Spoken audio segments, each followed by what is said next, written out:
Ayos. Sarap na naman ang pakiramdam, Gab. Kahit kumain ka. Haha! Yun ang reward mo dun eh. Kumain ka ng kahit ano, na burn mo na. Ayos. Kaysa sa doon kumakain ka, napakasarap mong kumain. Tapos Sarap nung nag-order na ako bago kumilis. oh, Nag-order ako kay Kuya Jun? Jun. Oh. Sarap. Ano order mo? Order ko yung ano, ng palabok, kalahating palabok, Oho, kalahati ng ano, Yeah, yeah. yung lechon paksiw. Oo. The best yun sa kanin na mainit. Best talaga. Kasi tapos yung ano, yung salmon steak Oo. na ano, luto pala nila yung parang Lutong Tagalog. Oo, bistig. Nakasarap.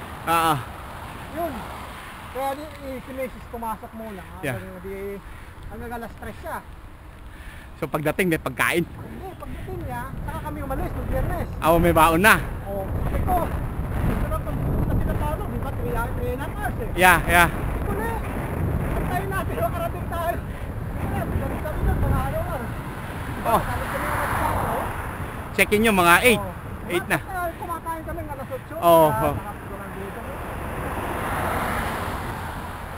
That's good. Iba yung luto niya. Mag-order na. Kuha niya ni Mrs. yung palabok. Kasi na-kompleto po ito. Ano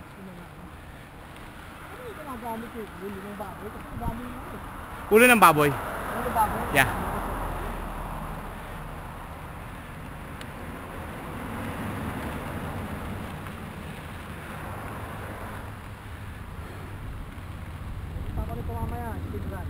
Run naman.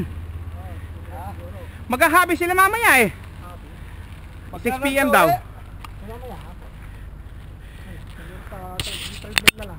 6 PM